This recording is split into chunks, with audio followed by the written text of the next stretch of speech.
A homeless girl saves a millionaire from an accident. A few days later, he's stunned when he sees 3 police officers knocking on his door. The roar of the V8 engine echoed along the winding road as Jack Thompson adjusted the rearview mirror of his Porsche 911 GT3. Night was quickly falling over Los Angeles, and the first drops of rain began to blur the gleaming windshield of the sports car. His fingers tapped impatiently on the leather steering wheel, his mind still buzzing from the heated argument he'd had with his brother Michael just minutes before. "You're blind, Jack, completely blind." Michael's words still echoed in his head. He pressed the accelerator harder, feeling the adrenaline surge through his veins as the speedometer climbed past 75 mph. The rain was now falling more intensely, turning the road into a dark and treacherous mirror. Jack knew he should slow down, but something inside him refused to yield. It was as if each additional mile per hour could distance him from his brother's accusations, from the suspicions, the lies, or were they truths? His phone vibrated on the center console. It was Michael again. Jack took his eyes off the road for a split second to silence the device, and that was all fate needed. The curve was sharper than he remembered. The wet asphalt turned into a sheet of ice beneath the high-performance tires. Jack jerked the steering wheel, but it was too late. The car skidded, spinning like a wild top. The world moved in slow motion. The headlights cut through the darkness at impossible angles as the Porsche plunged down the embankment. The sound of twisting metal mixed with the shattering of glass in a grim symphony. 1, 2, 3 rolls. Jack lost count as his body was violently tossed around inside the cabin, protected only by the airbags exploding around him. The silence that followed was deafening. The Porsche, once a symbol of power and luxury, now lay like a twisted wreck at the bottom of the ravine. Smoke began escaping the crumpled hood, and the smell of gasoline filled the damp night air. Jack was unconscious, still strapped in by his seatbelt, a thin trail of blood trickling down his forehead. That was when small footsteps echoed in the darkness. Emily had always liked exploring the area around the highway overpass where she and her mother had improvised a shelter. At just 6 years old, she knew every corner of that forgotten stretch of the city, as well as the back of her tiny hand. During one of her nighttime expeditions, she heard the crash. Her wide eyes followed the path of destruction the car had left behind as it fell. Without hesitation, she started down the embankment, her small hands clinging to the wet vegetation. Her heart pounded in her chest, not from fear, but from a determination that seemed far too big for her small body. Approaching the wrecked car, Emily spotted Jack through the shattered window. Her first instinct was to run to the public phone located a few yards from the overpass. Her mother always said that in an emergency, she should dial 911. With trembling hands, she punched in the numbers. 911 emergency. "Good evening," a woman's voice answered. "Please, I need help."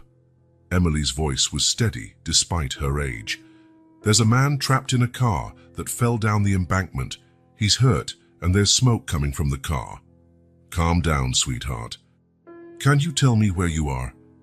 Emily described the location with surprising accuracy, mentioning the highway overpass, the nearby gas station, and even a bright billboard serving as a reference point. "I'm sending an ambulance right now. Are you alone? Any adults around?" But Emily had already hung up. Her instincts told her there was no time to lose. Returning to the car, she noticed flames beginning to form under the hood. The smell of gasoline was stronger. With a strength she didn't know she had, Emily managed to open the driver's door, which had been partially jammed by the impact. Mister, you need to wake up." She shook Jack's arm gently, but he remained motionless. The flames were now visible, licking at the edges of the crumpled hood. Emily knew she had to act fast. With nimble fingers, she managed to release his seatbelt. Jack was much heavier than she was, but fear of the flames gave her extra strength. "Please, mister, help me just a little," she pleaded, pulling Jack with all her might. As if answering her prayers, Jack groaned softly and instinctively moved his legs. That slight movement was enough for Emily to drag him out of the car. She pulled him away from the vehicle, her small hands gripping the soaked fabric of his suit jacket. It wasn't a moment too soon. Seconds after they'd gotten clear, the fuel tank exploded, turning the Porsche into a ball of fire that lit up the night like an artificial sun. Sirens began to wail in the distance. Emily glanced at Jack one last time, making sure he was breathing. Her eyes caught the gleam of something on the ground, his wallet, which had fallen out during the rescue. For a moment, she hesitated, but then picked it up and stuffed it into the pocket of her worn jacket. She wasn't stealing it. She had a reason that even she didn't fully understand at that moment.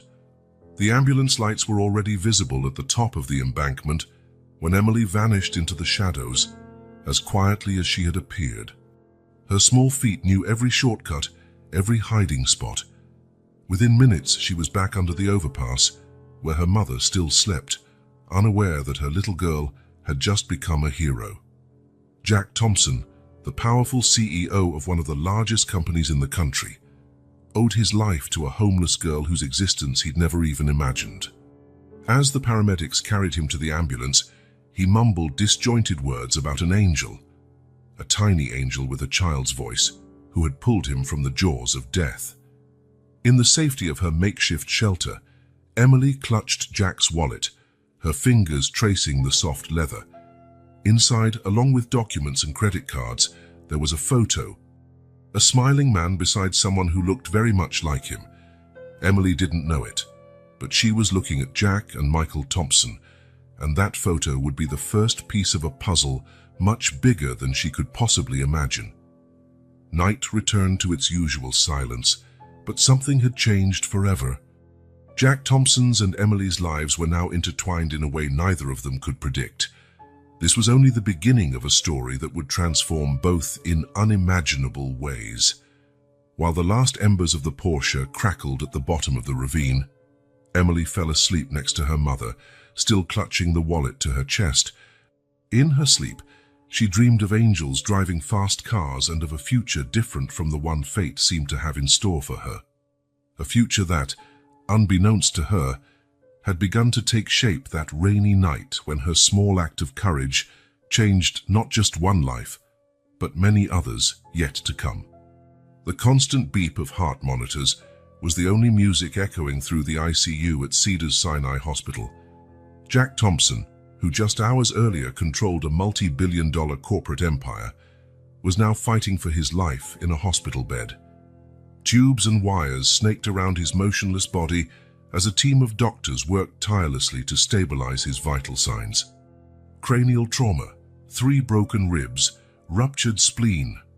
Dr. Philip Santos listed the injuries for his team during the morning rounds. Considering the state of the vehicle, it's a miracle he's alive. Head nurse Marina, who had been following the case since admission, shook her head in agreement. "Doctor, have you listened to the 911 call recording yet?" The doctor shook his head no, and Marina continued, her voice loaded with emotion. "It was a child who called, a little girl. The operator said she'd never heard such a precise location description of an accident, especially from someone so young." The recording soon became a topic of conversation among the hospital staff. The crystal-clear voice of the anonymous little heroine, mingled with the sound of rain in the background, had something almost surreal.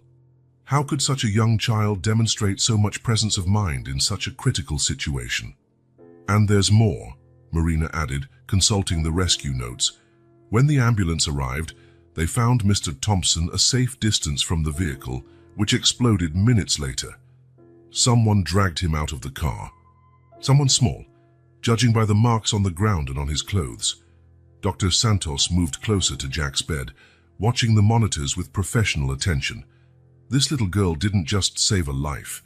She taught us a lesson in humanity. The first 48 hours were critical.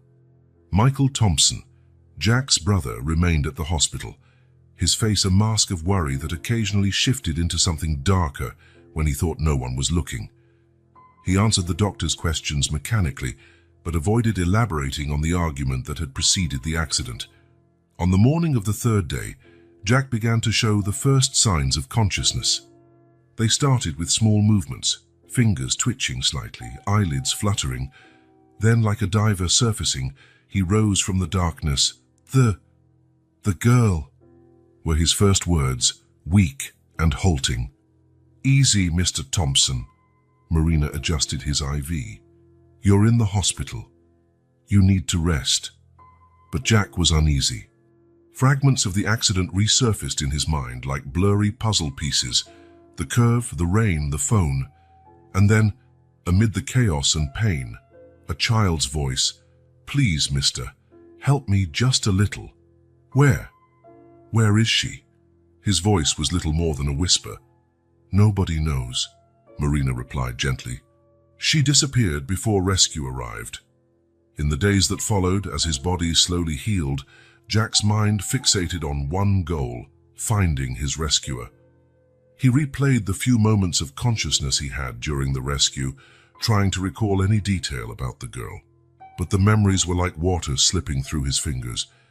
"My wallet," he murmured one day, realizing for the first time that it was gone. "She took my wallet." Michael, who was in the room at that moment, stepped forward. "The police are investigating the theft, Jack. Probably an opportunist after the accident." But Jack shook his head weakly. "No, it was her. The girl. She must have a reason." Recovery was a painful and frustrating process for someone used to controlling everything in his life. Each small movement felt like a battle. Every deep breath was a challenge. But something was changing inside Jack Thompson. Something deeper than his physical wounds. Lying in his hospital bed, he began reflecting on his life in a way he never had before. His brother's words before the accident, the decisions he had made over the years, the empire he had built. All of it seemed different now, seen through the lens of this new perspective that a brush with death had given him.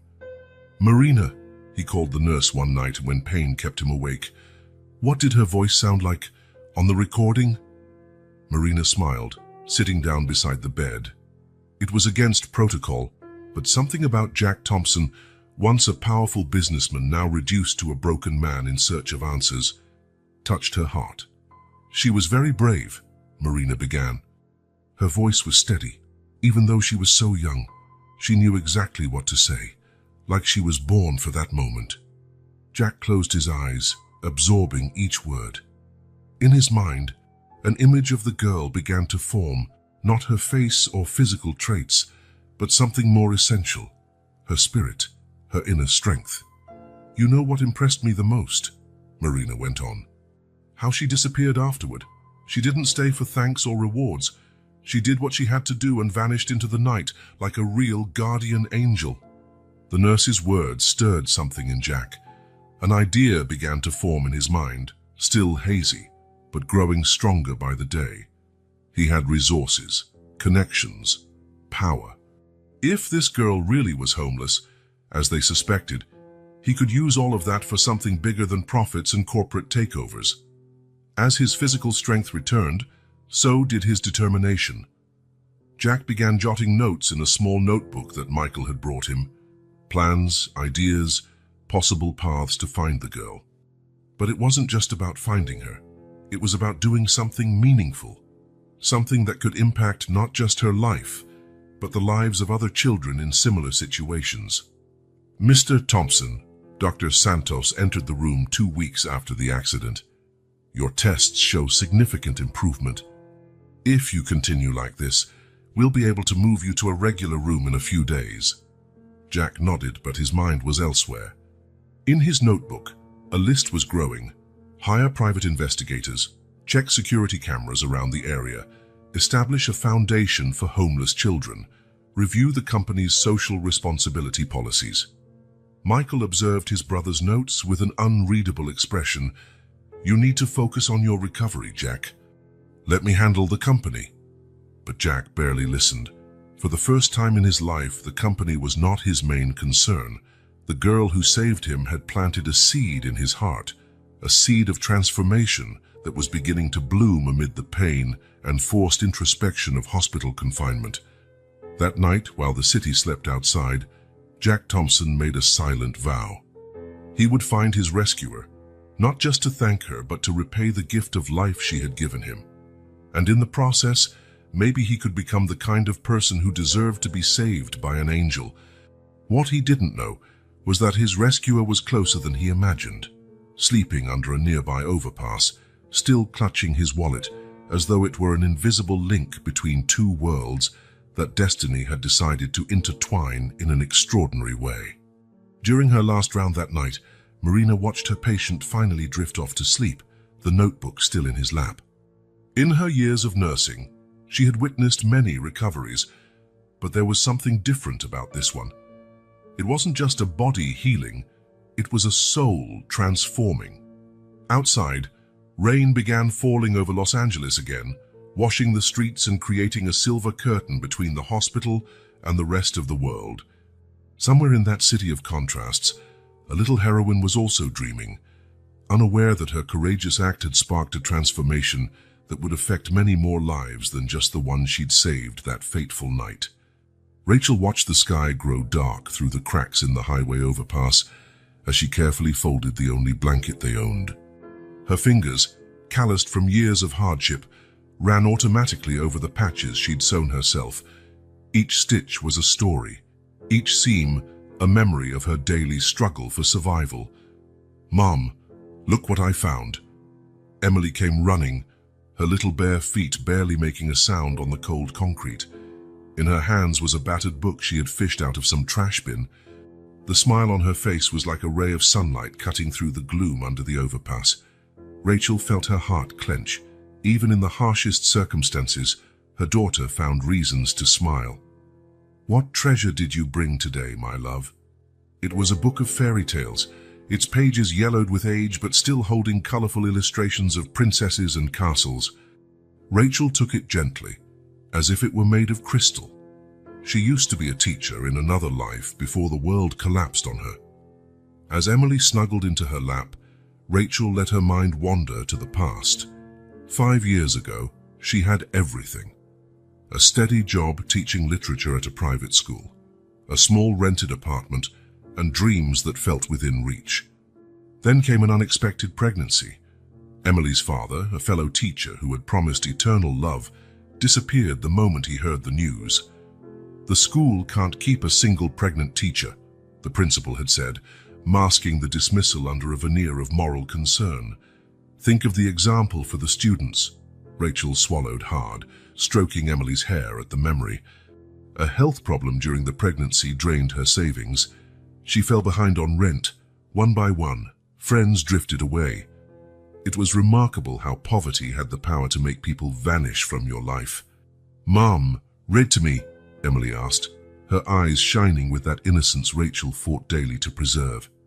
"Once upon a time," she began, her soft voice echoing under the overpass. Other homeless children gathered around, drawn by the story. Rachel smiled, momentarily feeling as though she was back in a classroom, but reality was never far away. Emily's stomach growled, reminding Rachel they hadn't eaten since breakfast, a single piece of bread they had shared, obtained from a bakery where she sometimes washed dishes in exchange for food. "Time to work, my love." Rachel closed the book gently. "You know what to do." Emily nodded solemnly. At 6, she already knew the routine. While Rachel headed to her usual spot at the traffic light to sell candy and windshield wipes, Emily would stay safe under the overpass, guarding their few belongings. At the traffic light, Rachel practiced what she called her silent dignity. She didn't beg or plead. She simply offered her goods with a polite smile, thanking people even when ignored. Her upright posture and articulate speech often surprised drivers. Some even asked how someone like her ended up here.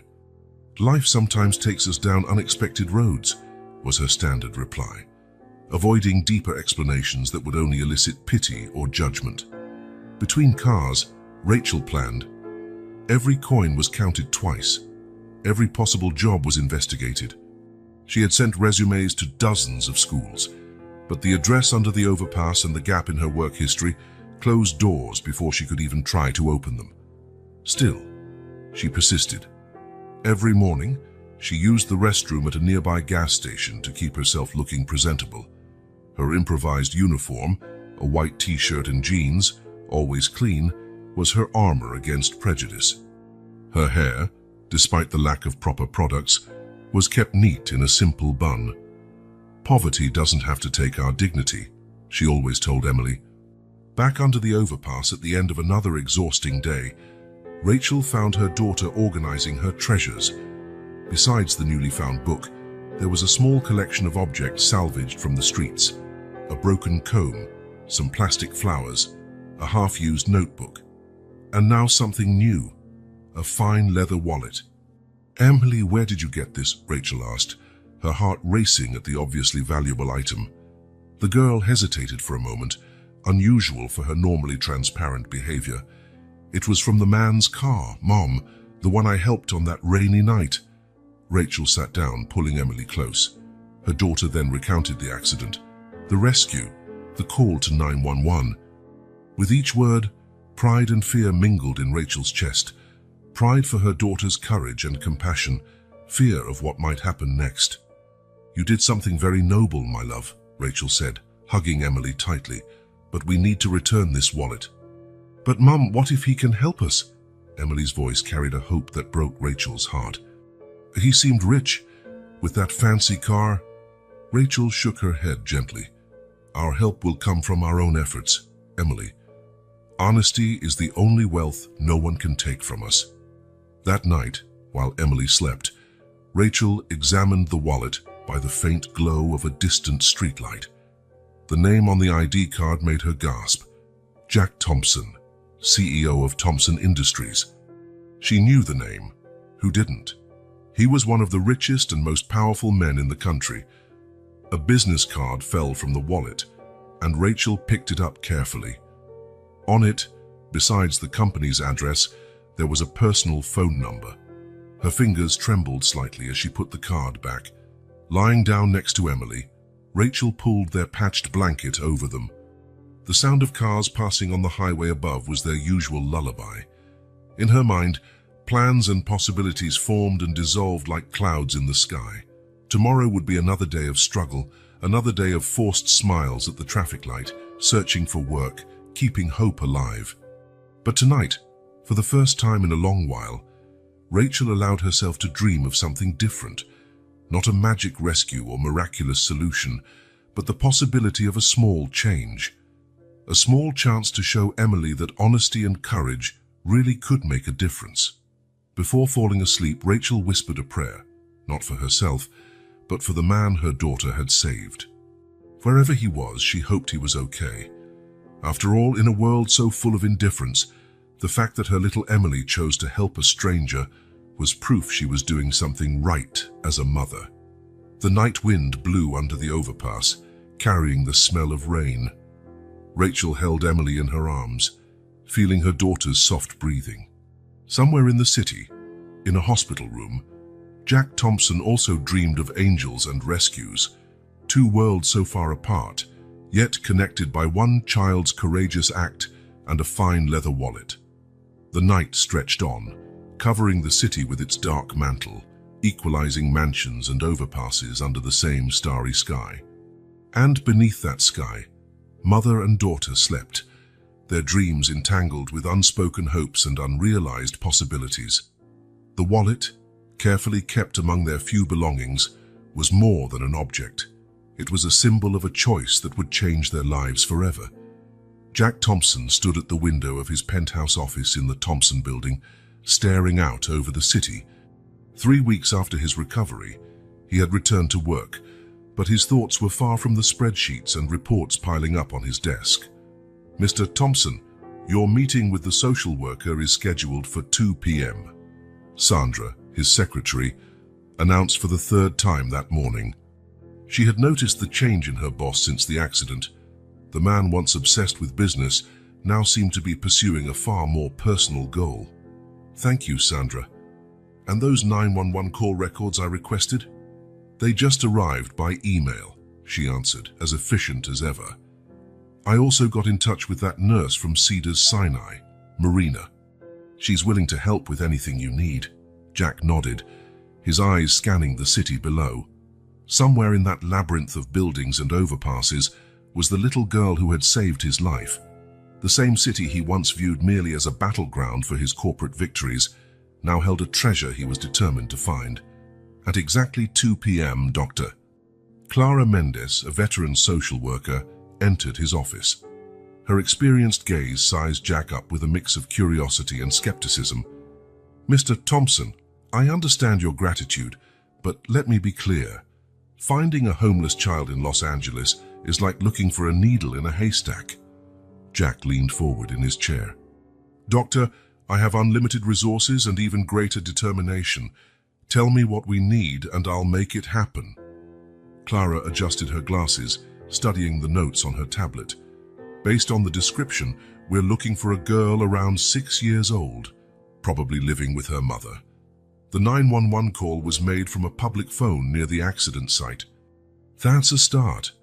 I've mobilized a team to map out all homeless populations in the area," Jack explained, opening a digital map on his screen. Red dots marked concentration points. "I also hired private investigators to analyze security footage from the night of the accident." Clara looked at the map with professional interest. "Impressive. But, Mr. Thompson, I need to ask, what's your real objective here?" The question caught Jack by surprise. He stood up, walking to the window again.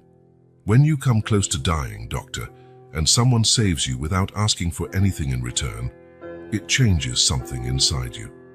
He unconsciously touched the scar on his forehead, a permanent reminder of that night.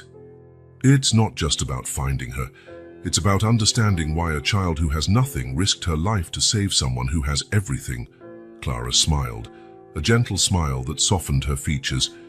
"Maybe that's the lesson she had to teach you." The afternoon passed in a succession of phone calls and meetings. Jack listened to the 911 recording dozens of times, trying to detect any background detail that could serve as a clue. Marina, the nurse, came by in person to deliver her notes from the night of the accident. There was something special about her, Marina recalled, thinking about the call.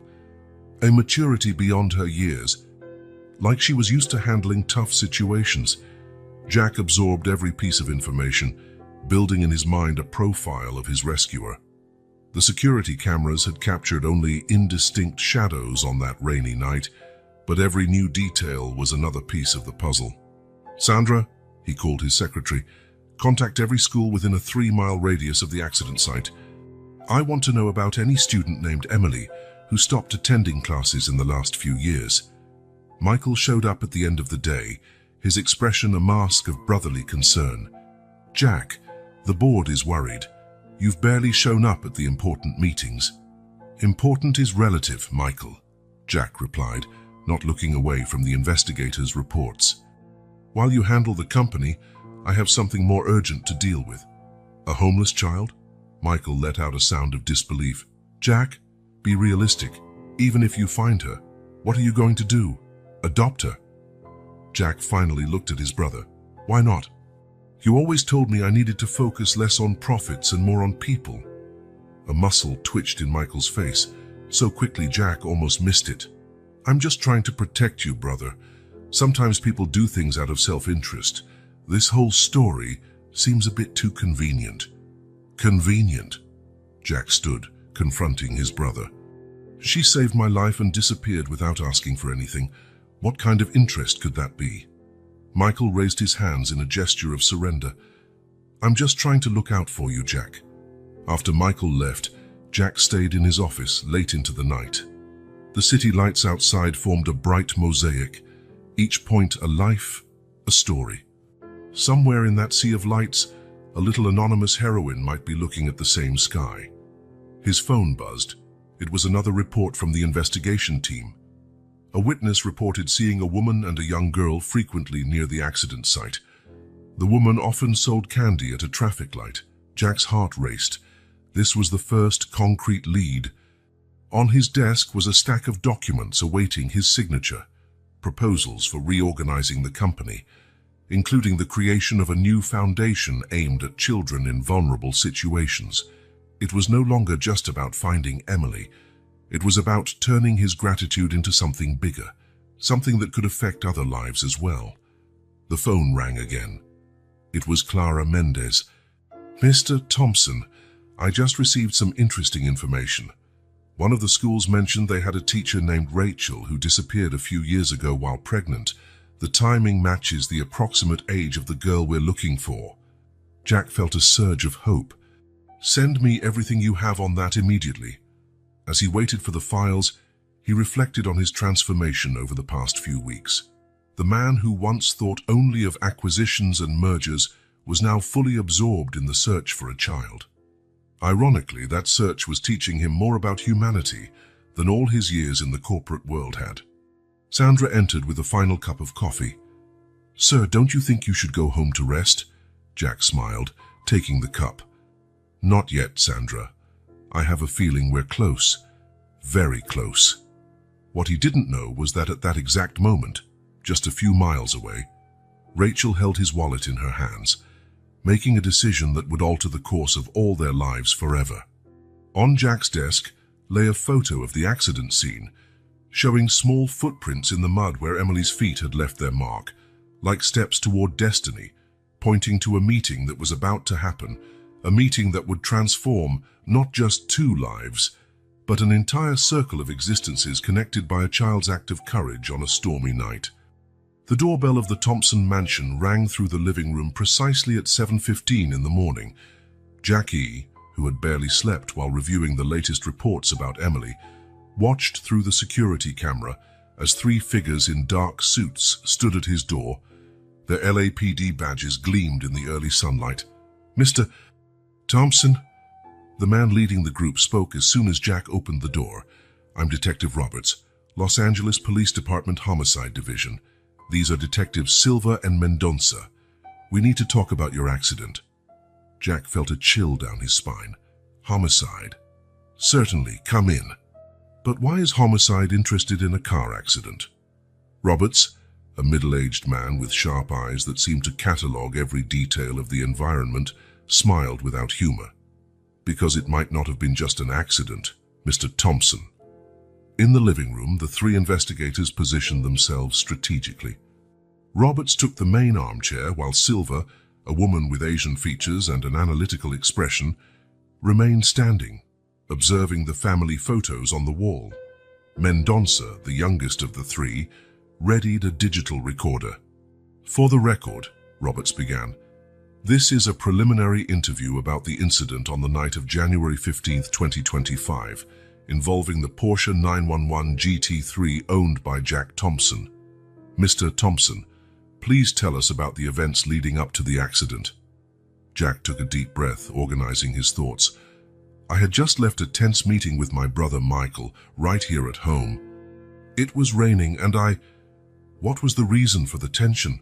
Silva interrupted, her gaze still locked on the photographs. "Disagreements over the company's direction. Michael thought I was being..." The doorbell rang again.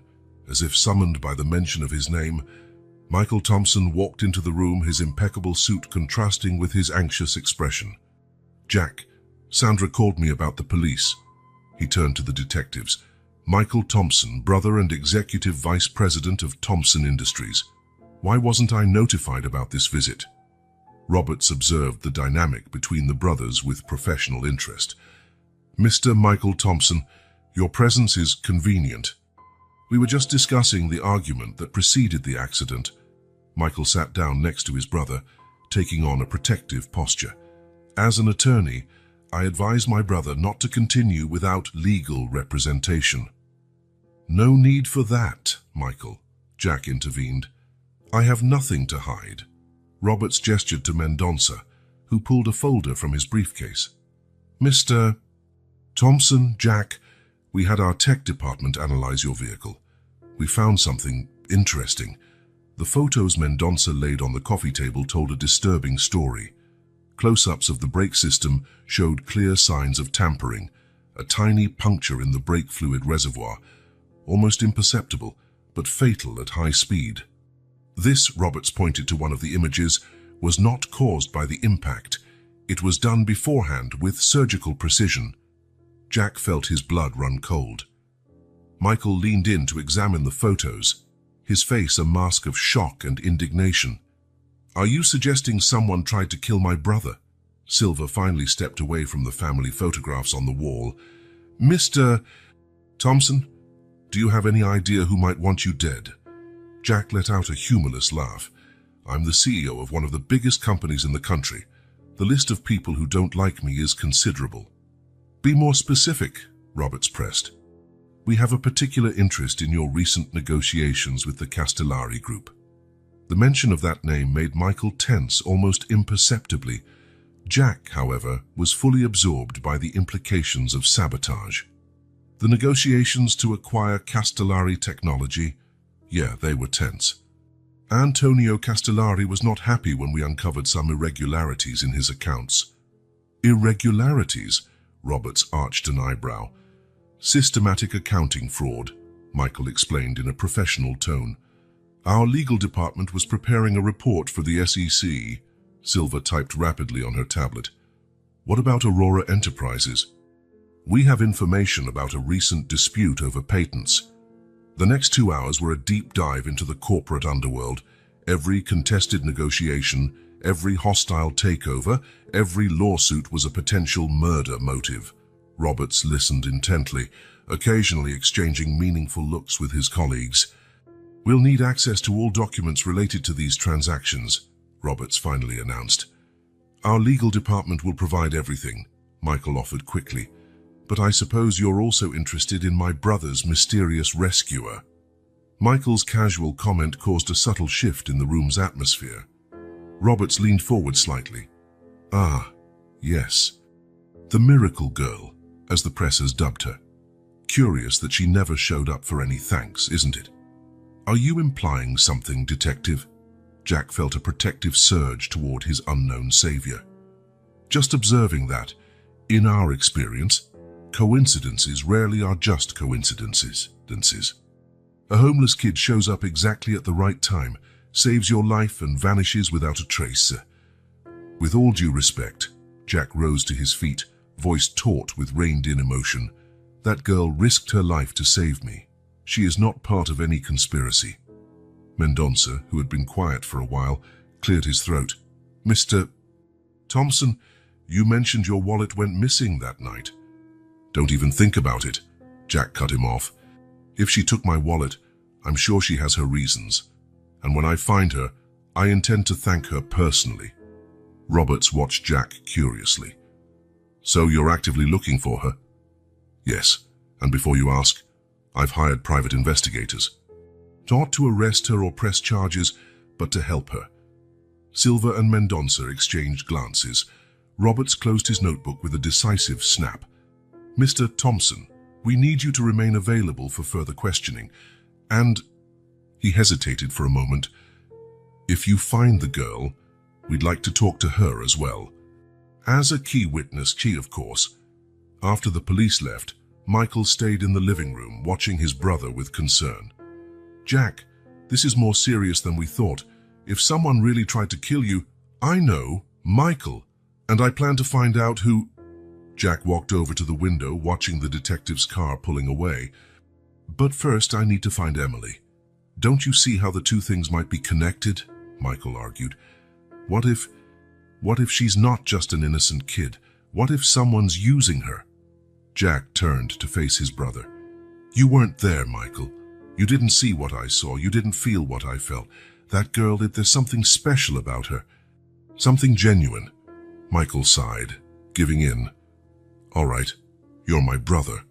I'll help you with whatever you need." The next few hours were a whirlwind of activity. Technical teams arrived to sweep the mansion and Jack's other vehicles. Michael coordinated communication with the legal department, providing investigators with thousands of pages of corporate documents. In the afternoon, Roberts returned with more experts. The wrecked Porsche had been taken to a specialized lab where every inch would be analyzed for evidence. "We found some interesting residue in the brake system," the lead forensic expert explained, showing samples under a microscope.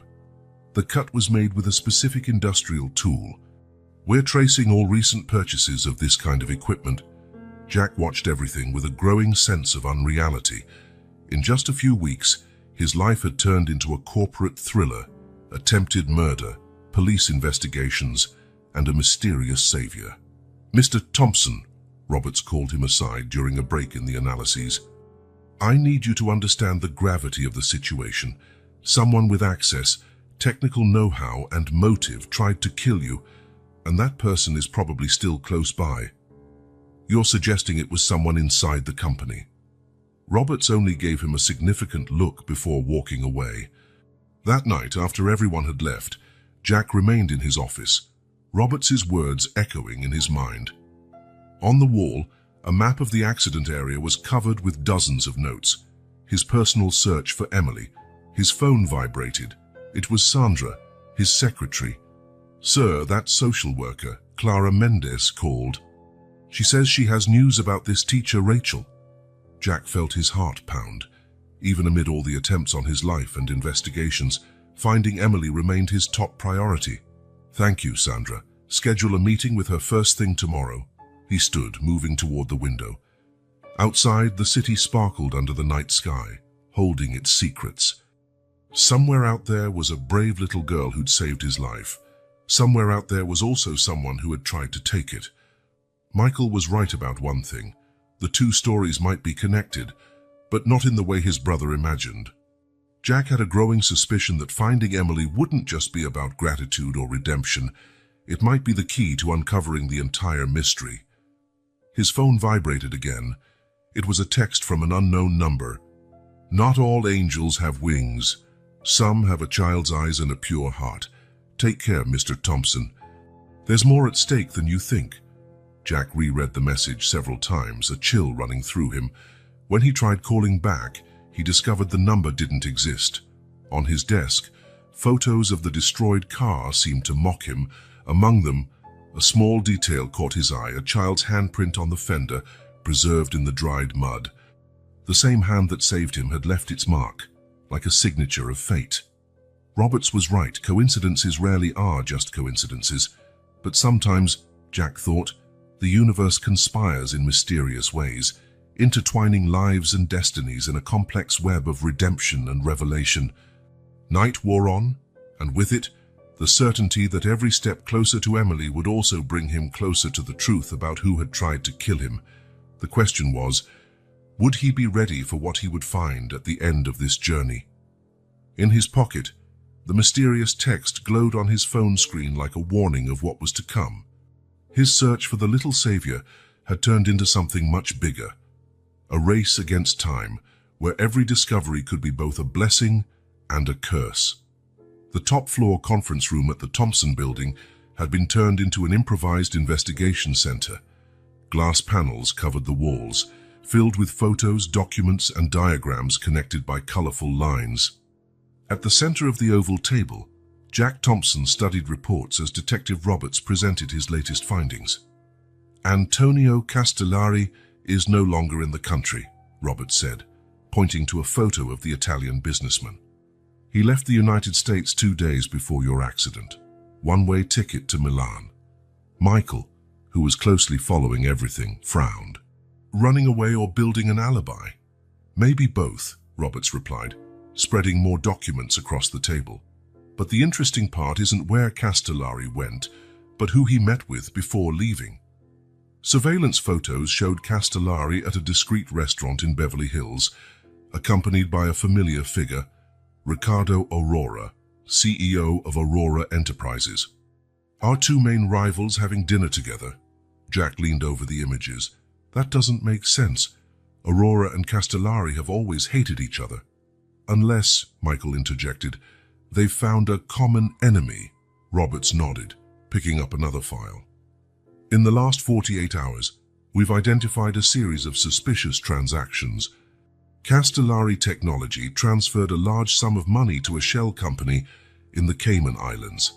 3 days later, a similar amount was moved from an account linked to Aurora Enterprises. Payment for services rendered, Jack suggested, a bitter taste in his mouth. "Possibly, but there's more." Roberts signaled and Detective Silver entered the room, carrying a laptop. "We discovered both companies hired the same security consultant in recent months, someone who specializes in accidents." The laptop displayed images of a middle-aged man with a discreet appearance. Viktor Kovac, ex-military from Croatia, an expert in mechanical sabotage. Jack felt a chill, recognizing the pattern. The cut in the brake system matches Kovac's signature exactly, Silva confirmed. He's on Interpol's wanted list for similar incidents in Europe. Michael began pacing around the room, his legal mind processing the implications. So Castellari and Aurora joined forces to eliminate Jack. Why? Thompson Industries was never such a big threat to them. It's not about the present, Jack muttered, a sudden realization hitting him. It's about the future, the Phoenix Project. Roberts raised an interrogative eyebrow. 6 months ago, Jack explained, our R&D team developed a revolutionary quantum processing technology, something that would render Castellari's and Aurora's products obsolete overnight. The leak about the project started 2 weeks ago, Michael added. Our stock soared while theirs plummeted. Silva jotted notes on her tablet. That would explain the urgency. But there are still loose ends. The money traced. It's much more than needed for a single operation like this. Unless, Roberts suggested, the accident was just part of a larger plan. Tension in the room rose tangibly. Jack stood, moving closer to the glass panels. What kind of larger plan? We've received information about a possible hostile takeover, Roberts revealed. With you out of the picture, Thompson's stock would crash. Perfect timing for a takeover bid. Michael slammed the table in frustration. We need solid proof, something we can take to the board and the FBI. We're getting there, Roberts assured him. Kovac was spotted in Los Angeles last week. We have teams tracking all known contacts of his. Jack was barely listening. His eyes were locked on a particular photo on the panel, the site of the accident. Amid all this corporate conspiracy, something else nagged at him. How did Emily fit into all this? Detective, he interrupted the discussion. Did you recheck the security cameras at the gas station near the accident site? Silva looked at her notes. Yes, but as we reported before, the footage on that rainy night. Not the night of the accident, Jack cut her off. Weeks before. Kovac would have needed to study my route, my habits. A flash of understanding crossed Roberts's face. And if he wasn't working alone? If he had a surveillance team? Exactly, Jack said, excited. Emily knew that area. She might have seen something or someone without realizing its importance. Michael scowled. Jack, don't force connections. Not everything ties back to your obsession with this girl. It's not an obsession, Michael. It's instinct. Jack turned to Roberts. I need to find her, not just out of gratitude now, but because she might be a crucial witness. Roberts considered for a moment. I'll assign an additional team to assist in the search.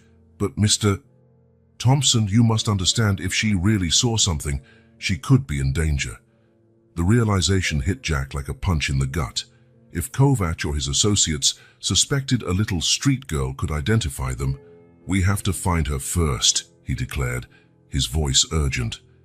The rest of the afternoon was a flurry of activity. While Roberts's team followed corporate leads, Jack doubled down on his search for Emily. Each passing minute could mean danger for his small savior. Michael stayed by his side, coordinating legal and investigative teams, but Jack noticed something about his brother, a simmering tension, as if each new discovery made him more nervous. By nightfall, when most had gone home, Jack found an envelope on his desk. Inside was a single photo, Emily, captured by a security camera, walking with her mother near the overpass. The image was recent. His heart raced. Finally, a solid lead. But with hope came fear. If he had obtained this picture, others could too. The race against time had just become more urgent. Somewhere in the city, a little heroine and her mother were living their lives, unaware they were at the center of a far bigger web of conspiracies than they could imagine. Jack stared out the window at the city stretching beneath the night sky. Hang in there, he murmured. I'm coming. The morning was exceptionally clear when Jack parked his car near the overpass. The photo in his hand showed precisely this location, where Rachel and Emily had been spotted regularly. His heart pounded as he surveyed the area, accompanied by Michael and two investigators discreetly positioned nearby. "Are you sure you want to do this personally?" Michael asked, adjusting his tie nervously. "We could send a team." "No," Jack interrupted firmly. "They need to see my intentions are genuine. No team, no official entourage." The traffic light changed, and that's when Jack spotted her, Rachel, exactly as in the photo, selling candy to drivers. Despite her simple clothes, she held herself with a quiet dignity that immediately impressed him. "That's her," he murmured to himself more than anyone else. With measured steps, Jack crossed the street. Rachel noticed him coming, and something in her eyes shifted. Recognition, apprehension, resolve. "Ms. Rachel?" Jack called softly, stopping at a respectful distance. She did not show surprise upon hearing her name. "Mr. Thompson," she replied in a firm voice. "I was wondering when you'd come." The world seemed to pause for a moment. In the silence that followed, they regarded each other, the powerful businessman and the former teacher whose lives had diverged so drastically. "My daughter saved your life," Rachel continued, her voice low but clear. "So what are you here for now? Justice? Gratitude? Or something else?" "I'm here," Jack replied earnestly, "because I need to thank the angel who gave me a second chance, and because you both might be in danger." The mention of danger made Rachel tense. "Emily," she called, turning toward the overpass. A small figure emerged from the shadows, and Jack's heart stopped for a moment. Emily, his savior, stood there, tiny, brave, her eyes shining with a wisdom beyond her years. "I know you," Emily said simply, coming closer. "You're the man from the car." Jack knelt to her eye level, unshed tears glistening. "And you're my guardian angel." Emily smiled, a smile that lit up her entire face. "I'm not an angel, mister. I just did what was right." Michael, watching from a distance, slowly approached. Rachel instinctively pulled Emily closer. "It's okay," Jack reassured her. "This is my brother, Michael. He's here to help too." "Your wallet," Emily suddenly said, reaching into the pocket of her worn jacket. "I kept it. I knew I'd be able to return it someday." Jack took the wallet with quiet emotion, noticing how carefully she'd preserved it despite everything. "You're a very special girl, Emily." "Mr. Thompson," Rachel interjected, "I appreciate your gratitude, but I need to know what you meant by danger." Jack exchanged a look with Michael before continuing. "My accident wasn't an accident. Someone tried to kill me. And there's a chance Emily saw something, even if she didn't realize it."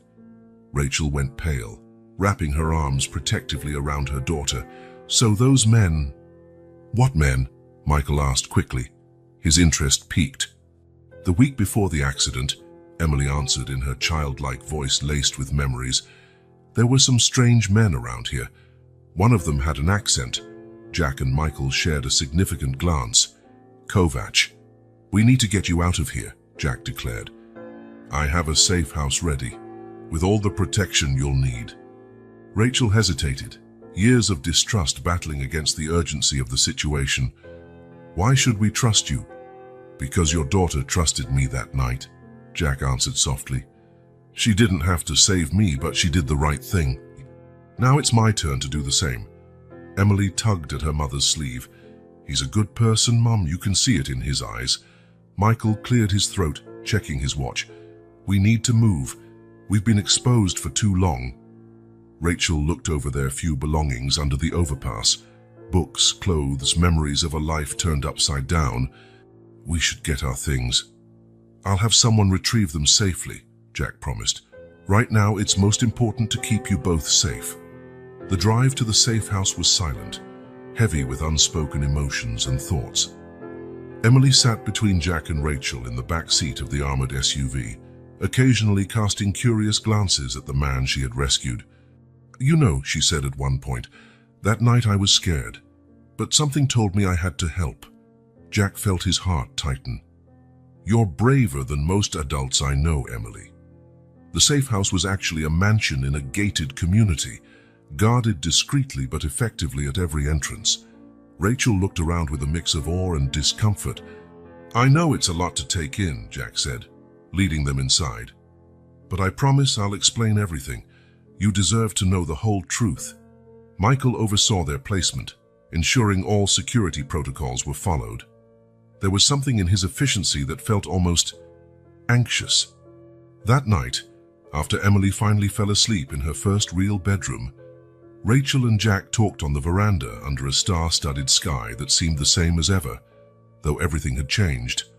She talks about you, Rachel revealed, how the car was on fire, how she couldn't leave you there. She gave me more than a second chance at life, Jack replied, voice thick with emotion. She gave me a new perspective, a new purpose. Rachel smiled gently. Emily has that effect on people. Even in the worst circumstances, she sees the best in everything and everyone. Like she saw in me that night, Jack added. Rachel, I promise I'll protect you both, and when this is all over, I want to help give Emily every opportunity she deserves. We don't want charity, Mr. Thompson. It's not charity, he corrected gently. It's gratitude. And if you'll allow me, friendship, Michael observed from the doorway, his face a mask of conflicting emotions.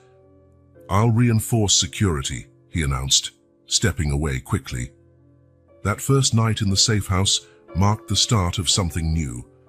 Between Jack and Emily, there was already a strong bond. She saw him as the man from the car, and he saw her as his guardian angel. Rachel, although cautious, began lowering her defenses as she witnessed Jack's genuine concern for their well-being. None of them realized it was only the beginning. In the days ahead, truths would come to light, dangers would be revealed, and the bond between them would be tested in ways no one could predict. For now, though, there was just that moment, an improvised family, united by fate and by the courage of a small girl who chose to do the right thing on a stormy night. Jack Thompson's office was dimly lit in the early evening when Sandra, his secretary, rushed in with a red folder in her hands. Her usually composed face showed rare agitation. Mr. Thompson, the internal audit report is here. You need to see it right away. Jack Yount, who had been on the phone with Detective Roberts, ended the call quickly and took the folder. As his eyes swept over the numbers and graphs, his expression shifted from curiosity to disbelief, and then to barely contained anger. Sandra, get Michael now. While he waited, Jack spread the documents across his desk, creating a mosaic of evidence that pointed to something more sinister than he'd imagined. Suspicious transactions, offshore accounts, systematic embezzlement, all carefully disguised for years through creative accounting. Michael arrived minutes later, carrying the usual aura of professional efficiency that had become his trademark in recent weeks. Find something interesting? He asked casually, straightening his silk tie. Jack slid the papers toward him. Interesting is an understatement. We have a leak, Michael. Someone inside Thompson Industries has been siphoning off millions for years. Michael examined the papers with meticulous attention, his face a mask of professional concentration. That would explain Aurora's and Castellari's sudden interest. They must have uncovered these irregularities during due diligence and used it as leverage, Jack finished, getting up to look out the window. Outside, the city was lighting up like stars in a concrete sky. But something still doesn't fit. The phone rang. It was Roberts. Mr. Thompson, we've got updates on Kovac. He was seen boarding a flight to Dubai last night. But before that, he made a rather interesting transfer. A significant pause. To an account linked to Thompson Industries. Jack felt a chill. Which account? We're still tracing it, but there's more. It appears the attempt on your life was just part of a bigger plan. Someone was setting the stage for a major leadership shift in the company. Michael Town, who was listening via speakerphone, interjected, a corporate coup. Exactly, Roberts confirmed. And from what we're uncovering, it was orchestrated by someone with deep inside knowledge of the company's operations. After hanging up, Jack called an emergency meeting with his trusted team. Within an hour, the conference room was filled with auditors, lawyers, and private investigators. Clara Mendez, the social worker who had helped in the search for Emily's, was there too. Her presence might have seemed out of place among so many executives, but Jack insisted she offered a different perspective that had proven invaluable. The embezzlement began exactly 5 years ago, the chief auditor explained, projecting graphs on a screen. Small at first, almost undetectable, but gradually growing. Like ants carrying an elephant, Clara commented, bit by bit. The analogy struck Jack. When did Aurora first show interest in our quantum technology? One of the analysts checked his records. Official approach was 6 months ago, but Jack pressed. We have evidence they knew about the project much earlier. Someone was leaking information. Michael, taking methodical notes, looked up. The same person behind the embezzlement. Likely, the auditor confirmed, the pattern of transactions suggests someone with top-level access. Jack felt the eyes in the room turn to him. As CEO, it was his responsibility to have noticed something. The weight of failure pressed on him. Mr. Thompson, Clara gently broke into his thoughts. Do you remember when you told me that sometimes we need a child's eyes to see the truth? He nodded, recalling their conversation about Emily. Then let's do that now, she continued. Forget the corporate complexities for a moment. Who stood to benefit from your death? The question hung in the air like smoke. Michael cleared his throat uneasily. List of major shareholders, Jack ordered. The screen shifted to show a list of names and percentages. Michael Thompson was second just after Jack. Interesting, Clara murmured, studying the figures. Mr. Thompson, who takes control of the company if something happens to you. Michael, of course, Jack answered automatically. He's my designated successor, and his voice trailed off as a sudden memory hit him. His brother's words on the night of the accident. Michael calling him blind. As if sensing the change in the room, Michael stood. Maybe we should focus on the external suspects. Aurora and Castellari have clear motives. Do they? Clara asked softly. Or were they just pawns in a bigger game? Jack's phone vibrated. A text from Roberts. We traced the account. It's registered to a consulting company. The owner is... He didn't need to finish reading. The pieces were falling into place with painful clarity. Michael, Jack said calmly, controlling his voice, did you meet with Kovac before the accident? The silence that followed was deafening. At that moment, Emily burst into the room, followed by Rachel, who was trying to stop her. Uncle Jack, the girl exclaimed, only to freeze when she felt the tension in the air. Her perceptive eyes scanned the room, landing on Michael. He's afraid, she said simply. Michael stepped toward the door, but 2 security guards were already blocking his exit. Jack noticed his brother's hands trembling slightly. Why? Jack asked, voice thick with restrained pain. All these years, Michael. You never understood, Michael suddenly shouted. You were always the perfect son, the natural heir. I was just the shadow, the eternal second place. Rachel pulled Emily close. The child, however, kept her eyes on Michael, as if she could see right through him. The embezzlement started small, Michael continued, his composure unraveling. It was so easy, and you were so wrapped up in your grand visions, you never noticed. The quantum project was the last straw. Yet again, you'd be the visionary, the genius entrepreneur. So you hired Kovac, Jack said bitterly. Planned it all. My death, the hostile takeover, the transfer of control. It was perfect, Michael practically screamed. With you out of the way, the stock would plummet. Aurora and Castellari would make offers, but I'd keep the controlling share. Finally, I'd get my turn. Your turn to be what? Emily interrupted, her childlike voice slicing through the tension like a blade. A bad person. Michael stopped, as though slapped. He looked at the small girl who had unraveled his entire plan by simply doing the right thing. Roberts chose that moment to enter, accompanied by other officers. Michael Thompson, you are under arrest for the crime of attempted murder. As the police took Michael away, Jack stood still, feeling the weight of years of betrayal. Emily slipped free from Rachel's hold, and came to him, taking his hand. "Sometimes," she said with the wisdom only children possess, "the people closest to us can hurt us the most." Jack squeezed her tiny hand silently, tears glistening in his eyes. Clara watched with a sad smile. "You know what's ironic," she remarked quietly to Rachel. "That took a child who had nothing materially to teach a lesson about the true value of things." The following days were a whirlwind of statements, investigations, and even deeper revelations.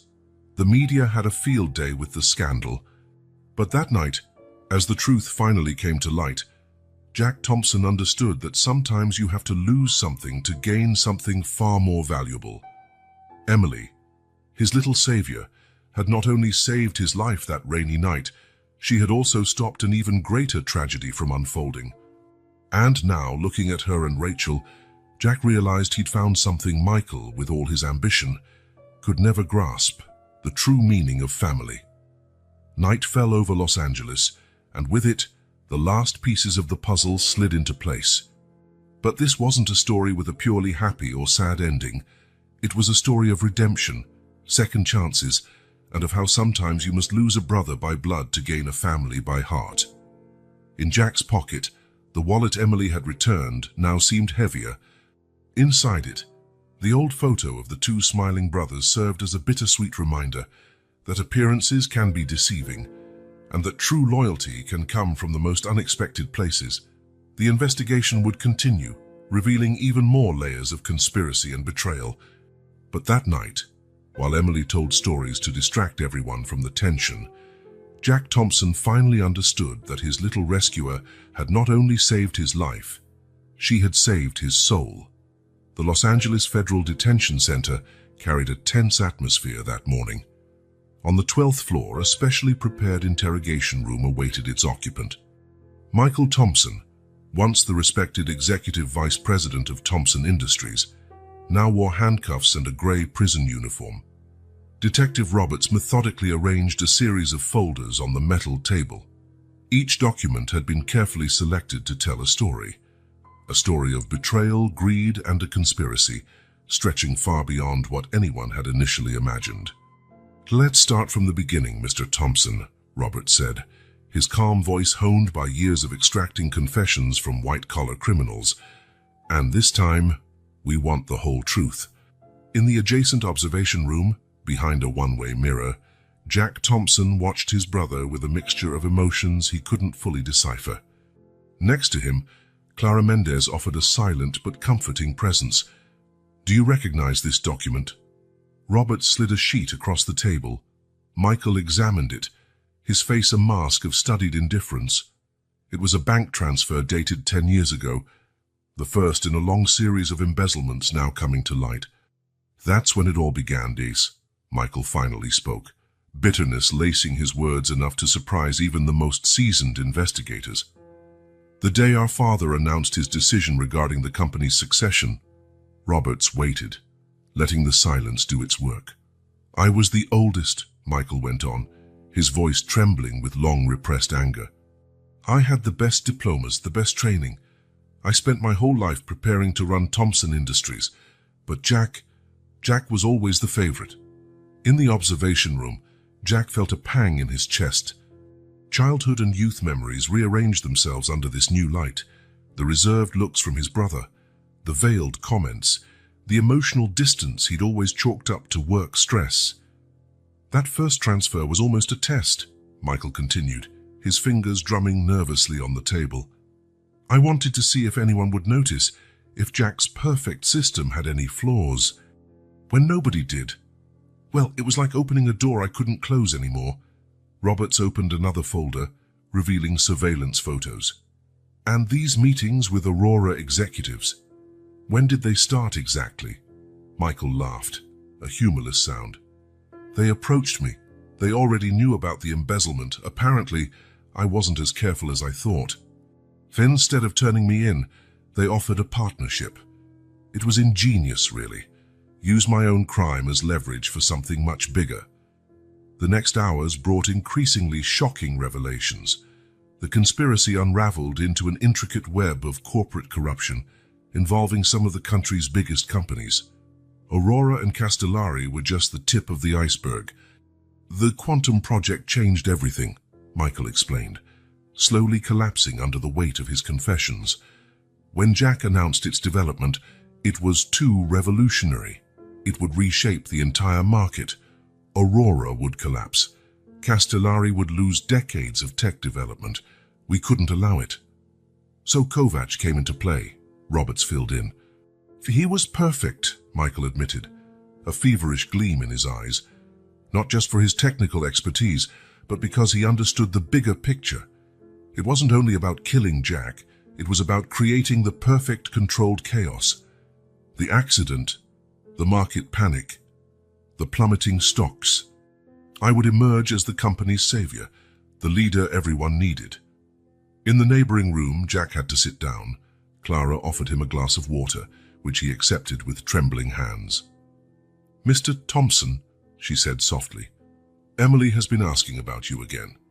The mention of Emily snapped Jack out of his trance. "How is she?" "Worried about you. She has a unique perspective on all of this." In the interrogation room, Roberts revealed his trump card, a flash drive seized from Michael's private office. "Your personal records are quite detailed," the detective commented, leafing through printed pages. "Every transfer, every meeting, every bribe, meticulously documented." "Why?" Michael seemed to age a decade at the question. "Insurance. At this level of the game, you need protection. If something went wrong, I wouldn't go down alone." "Does this include the records about your father?" The silence was deafening. In the observation room, Jack felt his world turn upside down. "What?" Roberts pressed on. "According to these documents, Thompson, your father, found out about the early embezzlement 5 years before he died. But instead of turning you in, he saw an opportunity," Michael finished, his voice cracking. "The great Thompson, the model businessman, the respected philanthropist, had been running his own schemes from the start. My embezzlement was amateurish compared to his." Jack sprang to his feet, needing to brace himself against the wall. Everything he had believed about his family was crumbling like a house of cards. "He blackmailed me," Michael continued, tears finally forming in his eyes. "His silence came at a price, which he collected until his last day. That perfect inheritance he left behind, a facade. Most of the money came from decades of fraud and skimming." At that moment, a small commotion in the hallway arose. Emily, having slipped away from adult supervision, was insistent on seeing Michael. "Please," she pleaded, her childish voice laden with surprising maturity, "I need to understand." After much debate among investigators, and with Jack's consent, they allowed Emily into the interrogation room under strict supervision. The contrast was stark. The small homeless girl, now in a simple but clean dress, facing the handcuffed executive in his prison uniform. "Why did you want to hurt your brother?" Emily asked point blank, her eyes fixed on Michael. The man, who had endured hours of professional interrogation without fully breaking, seemed to deflate at the child's direct question. "Because I was angry," he whispered, tears welling. "So angry I couldn't see anything else. But he's your family," Emily persisted. "When you have a family, you take care of them. That's what my mom does for me, even when it's hard." Michael covered his face with his cuffed hands, sobs racking his body. "I got lost, kid. Lost so long ago I couldn't find my way back." In the observation room, Jack watched in tears in his own eyes. Clara gave his shoulder a comforting squeeze. "You know what's funny?" Emily continued, her voice calm yet firm. "When I saw your brother in that car, I didn't think if he was rich or important. I just saw someone who needed help. And you saved him," Michael murmured. "You destroyed years of planning without even knowing." Emily tilted her head, reflecting. "Sometimes we need to destroy bad things so we can build good ones." The child's simple wisdom hit Michael harder than any interrogation technique had. He looked toward the mirror where he knew Jack was watching. "Forgive me, brother," he pleaded, voice breaking. I wasted so much time hating, resenting, threw away my whole life." Robert signaled that Emily should be removed. but she had one last thing to say. "You know it's never too late to do the right thing, right?" Her words lingered in the air even after she left. Michael straightened up in his chair, a new determination on his face. "I want to confess everything," he declared. "Every detail, every person involved. Not just in Thompson, but every company, every scheme." The next hours saw a deluge of revelations. Michael exposed a corruption network spanning decades and involving some of the country's largest corporations. Politicians, judges, business people, no one was immune. Kovac, as it turned out, had kept his own records for insurance. His arrest in Dubai, carried out with international cooperation, revealed even more layers of the conspiracy. Aurora Enterprises and Castellari Technology faced deep investigations. Their CEOs were already being detained in simultaneous operations across 3 countries. For Jack, the hardest part was processing the truth about his father. The man he had idolized, his model of integrity and corporate ethics, had led a double life of fraud. "Mr. Thompson," Clara addressed him softly at the end of that exhausting day, "Emily and Rachel want to take you to dinner. They think you need a break from all this." Jack smiled weakly. It was ironic how his greatest comfort now came from 2 people who had been total strangers until a few weeks ago. At a simple yet cozy restaurant, Emily insisted on sitting next to Jack. While Rachel ordered, the little girl took his hand. "Sometimes," she said with the uncanny wisdom of an old soul, "we find out people aren't who we thought they were, but that doesn't change who we are." Jack squeezed her hand, tears threatening again. "How did you get so wise, little one?" Rachel smiled from across the table. "Living on the streets teaches you a lot, especially about what really matters." The meal was simple, but for Jack it felt profound. A new beginning with a new family, built not on lies and appearances, but on truth and genuine love. In the coming days, Thompson Industries would undergo a complete transformation. Jack already planned a radical restructuring, focusing on transparency and social responsibility. The quantum project would be developed not just for profit, but for real societal benefit. Michael would spend years in prison, along with many others involved in the conspiracy, but something in his last conversation with Emily had planted a seed of genuine change. He began cooperating fully with the investigations, seeking a way to atone, even if he could never fully undo the harm he had caused. The press had a field day, of course. The Empire of Lies, the fall of the House of Thompson, the angel who saved an empire. Headlines multiplied, but Jack no longer cared. One quiet night, weeks after the big revelations, Jack found Emily in the garden of the house where they now lived. He had insisted Rachel and Emily move in, for both safety and because he could no longer imagine his life without them. The girl was working on a complex puzzle, her small hands moving the pieces with surprising dexterity. "You know what's interesting about puzzles?" she mused without looking up.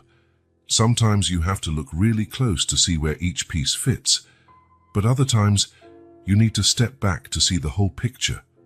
Jack sat beside her, watching the pieces click together under her capable fingers. "So what do you think the whole picture of our story is, Emily?" She paused, considering. "I think it's about doing the right thing, even when it's hard, and sometimes we find family in the most surprising places." Rachel, watching from the porch, smiled through tears. Jack looked up at her, feeling a wave of gratitude for these 2 people who had entered his life so unexpectedly. The entire truth had been laid bare, some parts beautiful, others terribly ugly. But as Emily often said, sometimes you need to break everything down before you can build something better. And there, under the Los Angeles night sky, Jack Thompson realized he had lost a brother by blood, but gained a family by heart. The truth, painful as it was, had cleared the way for something far more precious, something no amount of money could ever buy. The night breeze blew softly, carrying away the last leaves of autumn. For in his solitary cell, Michael Thompson began his long journey of reflection and perhaps a redemption. But there in that garden, a new family was growing strong, a family built not on lies and appearances, but on choices, courage, and unconditional love. The truth had been exposed in all its facets, some beautiful, some horrifying. But as Emily had taught everyone, true wealth isn't in bank accounts or corporate shares, but in the hearts of those who choose to do what's right, no matter the cost. And so, while night settled over Los Angeles, Jack Thompson, the powerful CEO, learned his final lesson. Sometimes the greatest truths come from the most unlikely sources, and a person's true legacy isn't found in the empire they build, but in the lives they touch and transform along the way. The maximum security penitentiary in Northern California was not the kind of place Michael Thompson ever thought he'd see. Sitting in his cell, he gazed out the small barred window at the yard where other inmates walked in monotonous circles. 3 months had passed since his arrest, and each day brought new reflections on the choices that had led him there.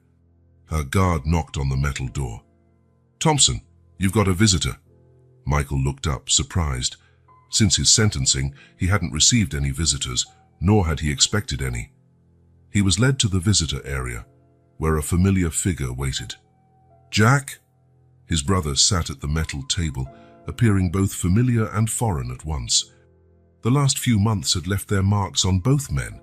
Different prisons, different kinds of freedom. "How are you?" Jack asked, voice neutral but not hostile. Michael laughed without humor, gesturing to his orange uniform. "Surviving. Not that I deserve much else." A heavy silence stretched between the brothers, years of lies and betrayals swirling like restless ghosts. "Emily keeps asking about you," Jack finally said. Michael felt a tightness in his chest.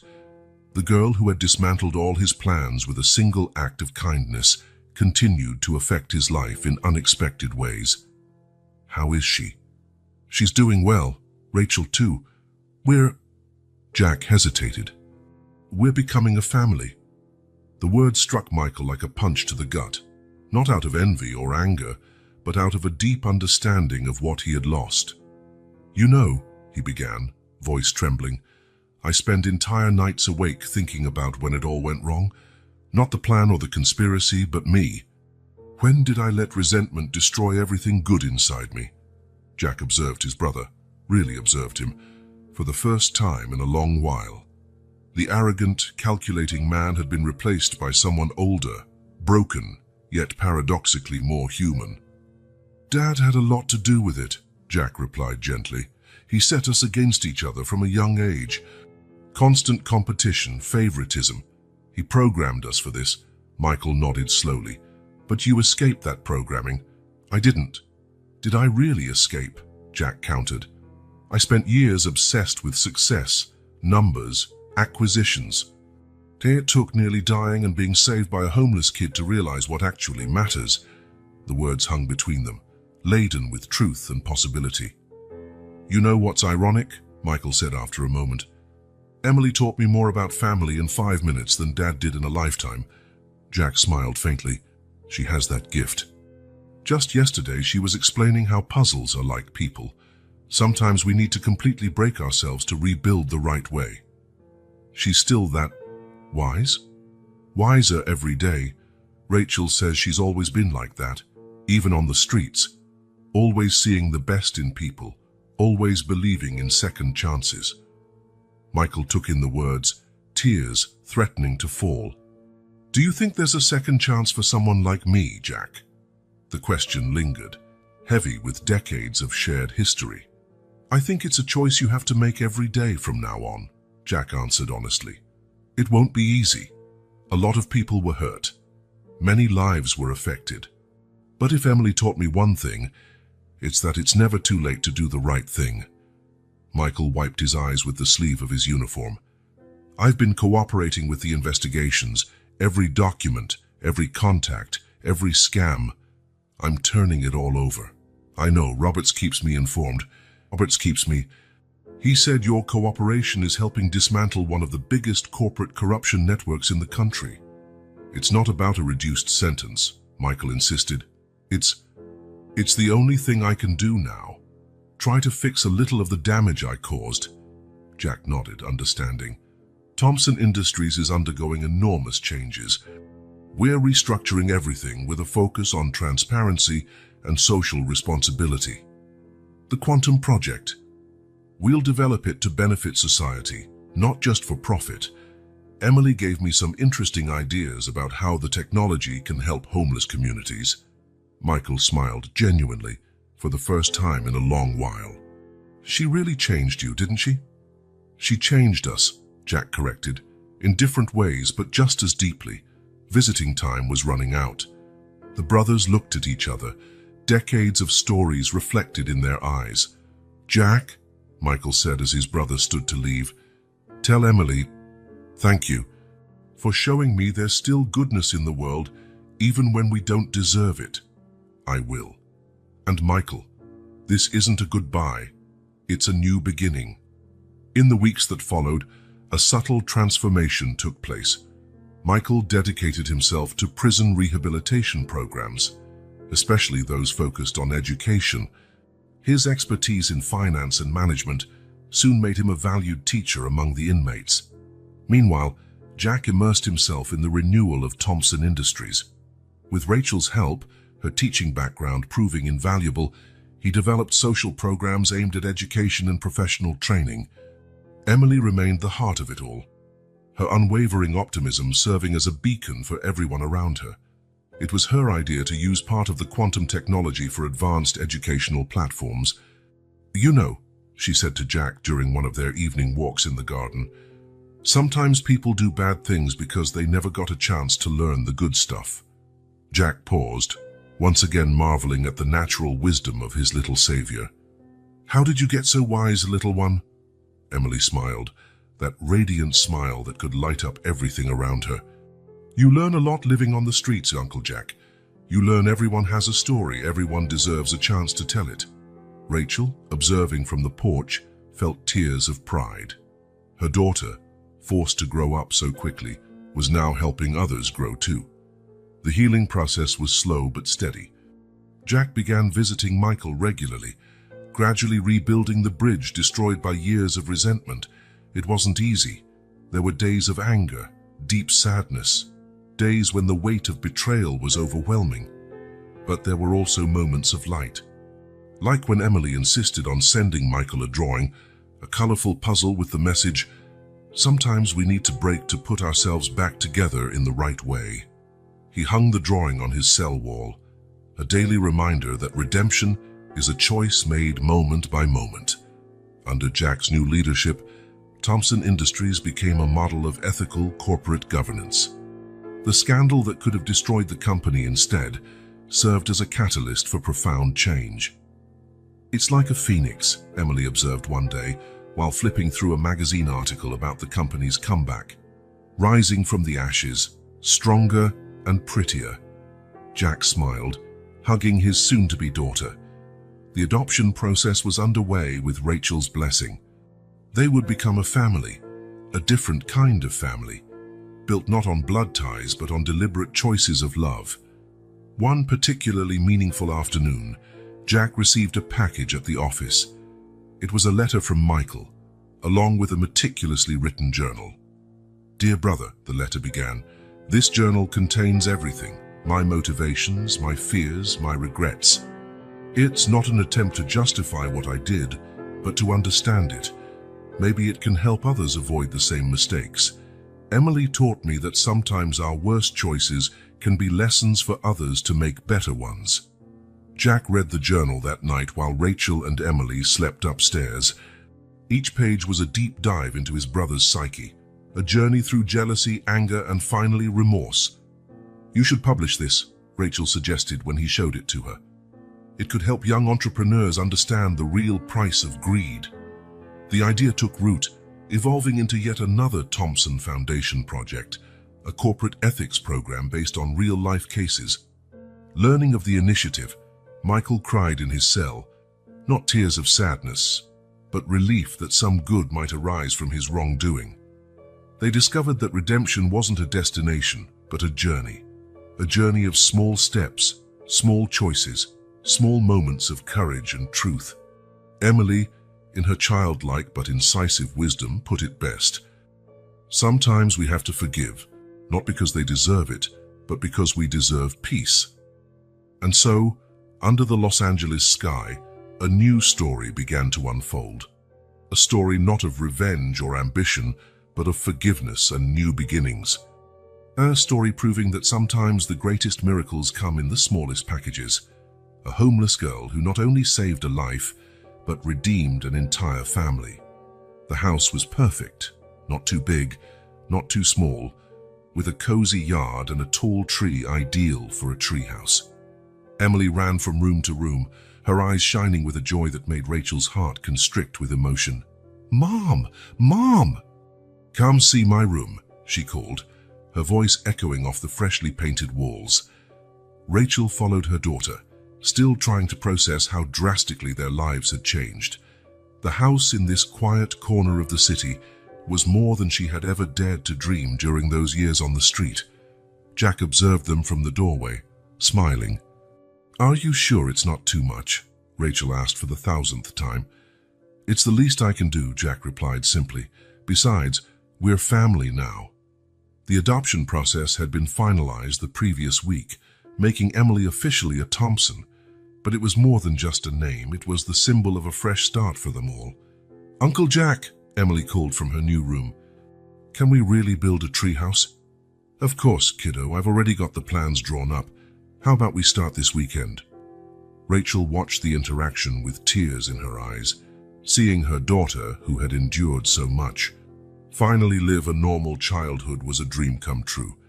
But the changes didn't stop there. The following Monday, Jack held a press conference to announce the creation of the Emily Thompson Foundation.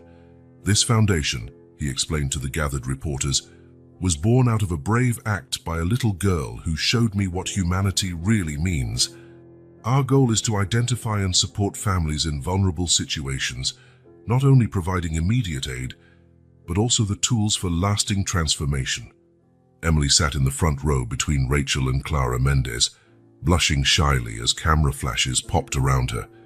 The Foundation's first major initiative was a revolutionary educational center, combining Thompson Industries' quantum technology with innovative teaching methods. Rachel, rehired as a teacher and now director of pedagogy, was at the program's heart. "We want to create a space where children in vulnerable situations can not only learn but also dream," she explained at the opening ceremony. "A place where second chances are not the exception, but the rule." Emily was the first student enrolled, but soon hundreds of other children filled the modern classrooms. The center offered not just formal education, but also art, music, technology, and entrepreneurship programs. "You know what's coolest about all this?" Emily said during a family dinner. "Seeing other kids get the same chance I did to change their story." Jack, who had just returned from visiting Michael in prison, felt his heart swell with pride. Even from behind bars, his brother had become an active collaborator with the foundation, designing programs for financial education and corporate ethics. Rachel's transformation was equally remarkable. From a teacher unemployed and living under an overpass, she was now a respected leader in inclusive education. Her experiences gave the project a unique and vital perspective. "Sometimes," she said during a lecture, "we have to fall very far to find our true strength, and sometimes we need someone who believes in us when we don't believe in ourselves anymore." The house soon became a meeting place for an extended family. Clara Mendez regularly joined them for Sunday dinners. Marina, the nurse who had cared for Jack, became a close friend. Even Detective Roberts dropped by occasionally, always with chocolate for Emily. One evening, while everyone sat in the garden under the stars, Emily made an announcement. "I want to be like Uncle Jack when I grow up. I want to help people." "You already do, my love," Rachel smiled. "You changed all of our lives." Jack hugged his adopted daughter, remembering the fateful night a little homeless girl saved not just his life, but his soul. The treehouse, finally completed, became Emily's favorite hideout. From there, she could watch the sunset over Los Angeles. The same city that once sheltered her beneath its overpasses now stretched out before her like a world of possibilities. "Sometimes," she said one day, sitting with Jack in the treehouse. "I still think about that night, the car, the rain, the fear. Do you regret anything?" Jack asked softly. "Never," she smiled, "because that night wasn't just about saving you. It was about saving all of us." The Emily Thompson Foundation expanded quickly, reaching other cities as well. Its innovative social assistance model, combining technology, education, and family support, began attracting international attention. Rachel, now recognized as an authority in transformative education, traveled around the country sharing her expertise, but she always returned home, where her true happiness lay. "I never imagined we'd have so much," she confided to Jack one evening, watching Emily sleep peacefully in her new bedroom decorated with star stickers on the ceiling. "Sometimes the greatest gifts come wrapped in the most improbable circumstances," he replied, holding her hand. The love between them grew naturally, like a flower breaking through concrete, not a fairy tale romance, but one forged through adversity and rooted in mutual respect and admiration. Emily, of course, had noticed before anyone else. "So you two love each other," she declared simply one day, making both of them blush like teenagers. The wedding was an intimate celebration in the backyard, with the treehouse adorned with twinkling lights.